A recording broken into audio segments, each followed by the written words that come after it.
Iran's tankers are now being targeted by the U.S. Navy. Look at this. Blockade of Iranian ports will be enforced and applies to all vessels regardless of flag. Any vessel that further intends to enter or exit an Iranian port will be subject to the right of visit and search in accordance with international law. If you attempt to run the blockade, we will compel compliance with force. Bad idea. Yeah, guys, good morning. I just spoke with President Trump for about 20 minutes, and he told me if Iran does not sign this deal, the whole country is getting blown up.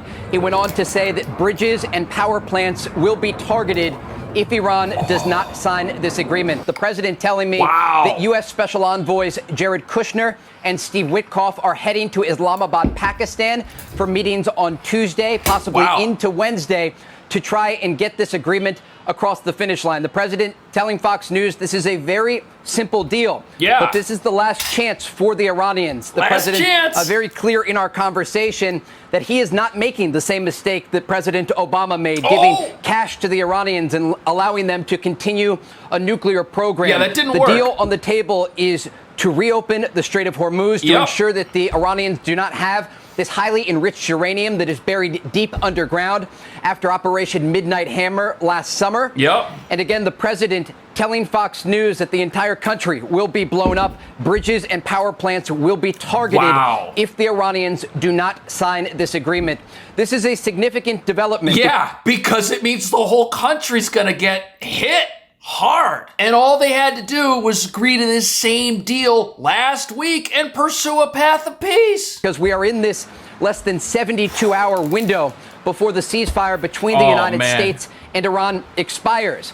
And the president has given the Iranians an opportunity for an off-ramp, an olive branch. He is extending to the Iranian regime to avoid this region going back into war. Please do. And the president said the United States military is prepared. He said the U.S. has massive amounts of ammunition, even better munitions than they had in the opening days of Operation Epic Fury, to use against the Iranian regime, to target a variety of different positions across their country if they are not willing to make this good faith deal. And again, he tells Fox News that his special envoys are headed to the Middle East, and they are going to try and get this deal across the finish line. I hope it happens. But this is in the hands of the Iranians, if they are willing to make a good faith agreement. And if they are not, the president has indicated there will be significant strikes against. So, on the one side, we've got Iran. The country's collapsing. The currency has imploded. They have no military. People are on the streets protesting. And on the other side, we've got Trump saying, hey, if you don't do it, it's lights out. The Iranian regime in response if this diplomatic effort does not succeed. Let's hope it succeeds, man.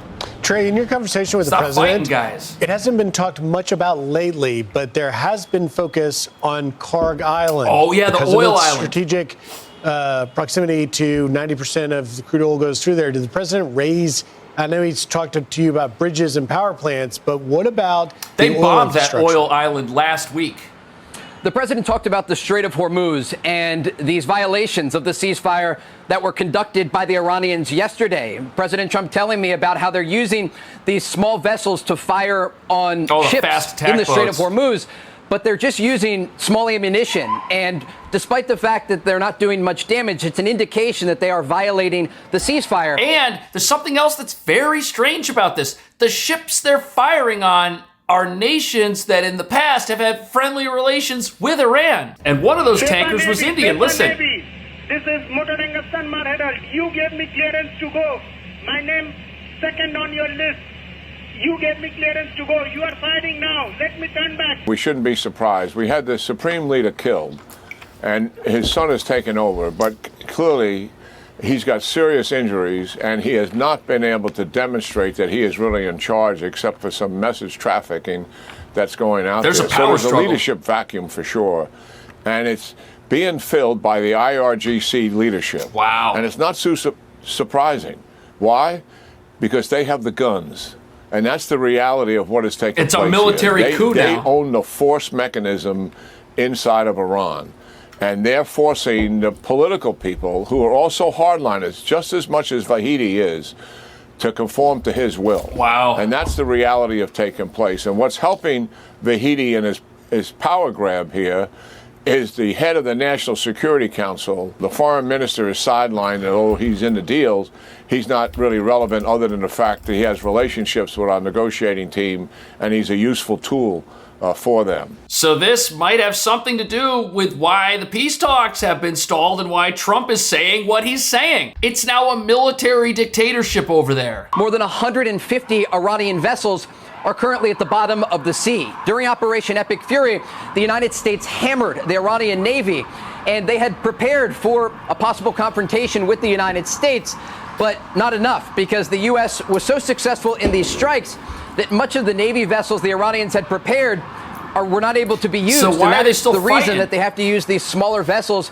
to threaten international shipping lanes. And again, this speaks to the success of Operation Epic Fury and just the inability of the Iranian regime to even respond and to violate the ceasefire in this manner. And so that is one of the key pillars of this broader agreement that President Trump is demanding the Iranian regime sign. Okay. They are going to keep open the Strait of Hormuz. They are going to release that highly enriched uranium that is buried deep underground in the aftermath of those U.S. strikes last summer. And they're going to stop threatening U.S. forces across the region, the president tells me, or the Iranians are going to pay a heavy price. Ooh. And that price is going to come at their power plants, their bridges, and the remaining infrastructure belonging to the Iranian regime. The president said right now there is a divide between the hardliners and the more moderates within the Iranian political leadership that remains. Yeah, the hardliners have kicked them all out and said, hey, we don't need you anymore. It sounds like they have a totally different plan for how they want to run this country over the next couple of days before the ceasefire is over. And this is not going to end well if they go down this path. Opening strikes of Operation Epic Fury, the United States and Israel took out the command structure of the Iranian regime. Iran's supreme leader, the Ayatollah Khamenei, was taken out in an airstrike along with his top advisors. The Iranians were in disarray in these moments after Operation Epic Fury began because they were hit even harder than anyone in the region believed they were going to be hit. Yes, they were. And again, this speaks to the inability of the Iranians to not only defend their top leaders, but also defend their military structure. When we think about the threat Iran posed before Operation Epic Fury began, they were basically trying to get a nuclear weapon. They told negotiators they had enough highly enriched uranium for 11 nuclear bombs. And that's the part of this that not everybody wants to admit. You've got people that say this war is a disaster, but during the negotiations, the regime came out and they said, we can build 11 nukes. Come at us. See what happens. That's what they said. And this whole operation is to stop them from having nuclear weapons. And this was an indication to President Trump something had to be done to stop this regime from obtaining a nuclear weapon. But remember, you have this threat from the Iranians that also includes ballistic missiles and drones. And as part of Operation Epic Fury, President Trump ordered strikes against the production facilities of the Iranian regime, hammering their ballistic missile production centers and the drone centers that were used to target U.S. forces and allies across the Middle East.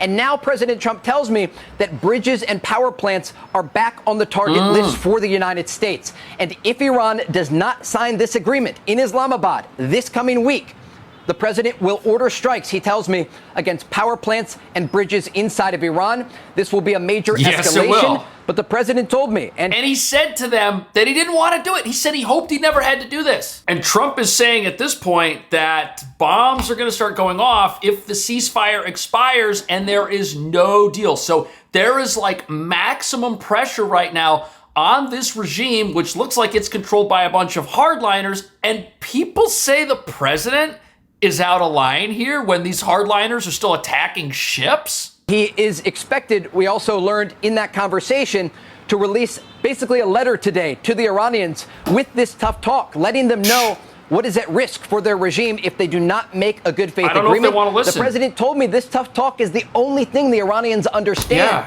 They don't understand the traditional diplomacy and dialogue of the region. They understand firepower, the firepower that belongs to the United States military.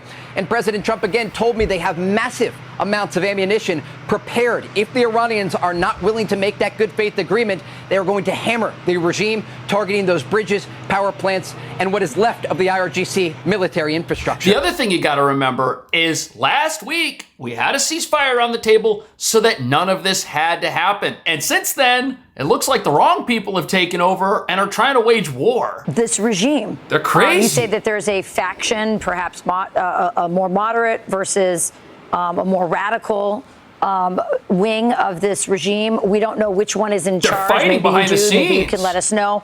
But if the more radical wing is in charge, per our discussion earlier, then that means they're crazy. Yeah. And that means that this letter and this escalation may not have the results that we want because they don't care. They're just like, fine, let it all go. Well, the unfortunate thing is if you have a country that is holding on like this and is basically saying, look, we're going all out, the architecture of that country, the power plants, what do? Yes, they bring light and electricity to the people of that country. Nobody wants to see them without power, but they also power the war apparatus of this regime that will not surrender and has been lying and wants to build a nuclear weapon. Same thing with the roads and the bridges. Those help people get from point A to point B, but they also help the regime do the same thing. And if they're not going to let go, I don't know what choice the president has. Yes, and I can tell you, having talked to the president multiple times throughout this war and prior to this conflict, the president understands exactly who he's dealing with here. These are not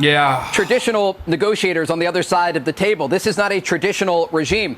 Even on our call today, President Trump brought up military the protesters. Regime. And the president multiple times said he would be there for them. And he targeted, actually, during Operation Epic Fury, many of the besieged force commanders and those responsible for the crackdown against Iranian demonstrators who were peacefully protesting in the streets of their country.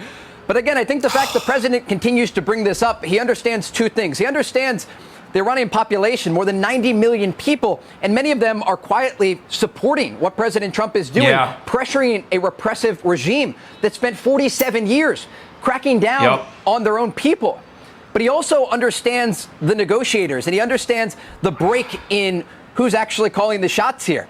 And it's a great question because even the Iranians are not clear on who is calling the shots. And while you have this divide between the hardliners and the more moderates, even the Iranians can't agree on their own position. Because it changes. They come out and they say, you know what? We agree to the ceasefire. We'll reopen the strait. Then 10 minutes later, they tell an oil tanker from India that it can go through, and then they attack that oil tanker. There is a power struggle at every level of this government.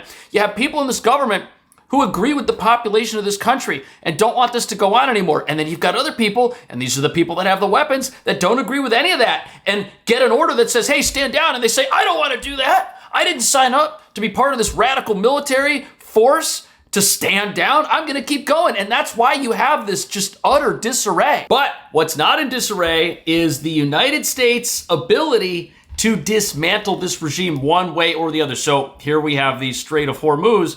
And you can see this is a massive choke point. And when you look at this choke point, you have to understand that for decades, Iran's only leverage as far as being able to be this militant aggressor in the Middle East was they could say, look, we will threaten the world economy that wants to bring oil out of this port. We're going to threaten it.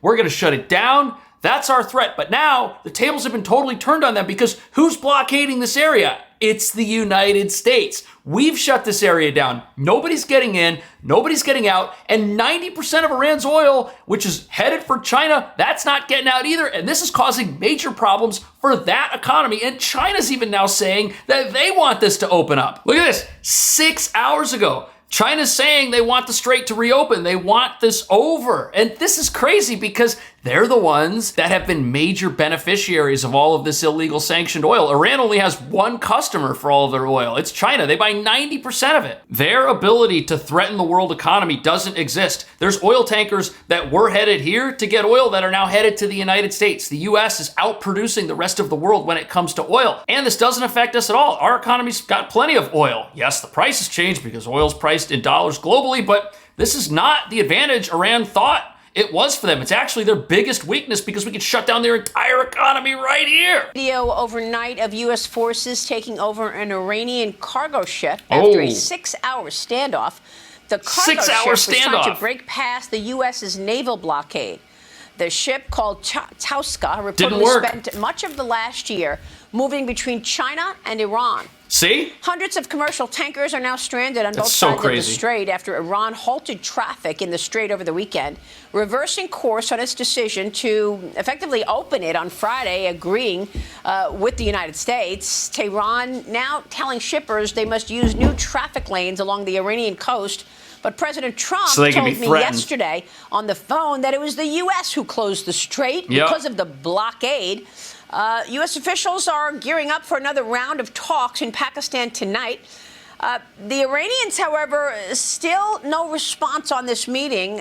The state media is suggesting that Iran might not show up. Well, if they show up, who's even going to go? Is it going to be the people that are in control? Is it going to be somebody that just lost power? What we don't know is that, because we're sitting here on the outside looking in. But you better believe if the vice president is going to go over there with a bunch of other negotiators again for the second time, it must be somebody who's got some sort of leverage. AP reported this morning that the meeting is on, and President Trump told me yesterday a deal will be signed tonight. Meanwhile, House Democrats are now discussing plans to force a vote on an Iran war powers resolution they every want day the regime until to one live, passes or U.S. operations in the region end as the conflict approaches the 60-day mark. After we all find out that the regime said they could build 11 nuclear weapons. They lied about their nuclear weapons. They lied about the range of their ballistic missiles. And some people think them sticking around is a good idea. I don't get that. It's like they're fighting for the enemies of America by trying to do this. February 28th is when it started. Joining me now is California Congressman Ro Khanna. Congressman, good to see you. Oh, this guy. Thank you so much for being Let's hear from him. Good to see you, Maria. And I want to get your take on where we are. You introduced a bill to stop U.S. oil exports during the conflict in Iran. Why do you want to stop U.S. oil exports during this conflict? Right, we're feeding the world, and we've got plenty. Maria, it's common sense. Why would we be sending our oil overseas when Americans are getting fleeced at the pump? When gas has gone from $2.30.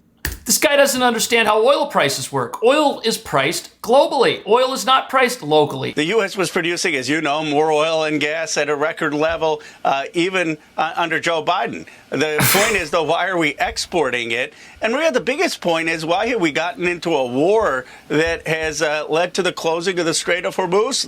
The strait was perfectly open 60 days ago. And, you know, So we have people in positions of power within the American government who don't understand that if oil is not exported, all of the countries who are suffering because this strait is closed will continue suffering. They want to blame Trump for the strait closing, but they don't want him to sell oil to countries that are willing to pay for it, which is a good thing for our economy. And by the way, look, here's a chart from 2023. Back in 2023, we were producing more oil than anybody else. That was 3 years ago. Here's another chart. It's even higher now for us, and we're beating out Russia and Saudi Arabia and Canada. Look at that. But the problem here is the enemies of America want to blame the president for something, and they are really looking. This war is going on 60 days. It's hurting the economy. It's putting our lives at risk. We've got Khamenei Jr. in charge, who's actually more hardline with the IRGC. We have a worse regime. He's not in charge. What have we achieved? He's not in charge. Are you saying that you do not think it's a good idea to defang Iran from having a nuclear weapon? Right. Great question. He doesn't think they have one. Absolutely, we should do that. But this is not achieving that. We now have Khamenei Jr. who actually wants to do that. So, Congressman, how do you expect he doesn't think it's a threat. Your plan? Hold on. What is your plan to ensure that Iran does not have a nuclear weapon? Yeah, what is their plan? Well, this is not doing it. This is putting Iran. They don't have a plan. And these are the same people that get out there and scream at the cameras about how Trump has no plan, but they have no plan. They think this regime should stick around. They don't understand how oil prices work. What do you think about all this? I'll see you in the next video.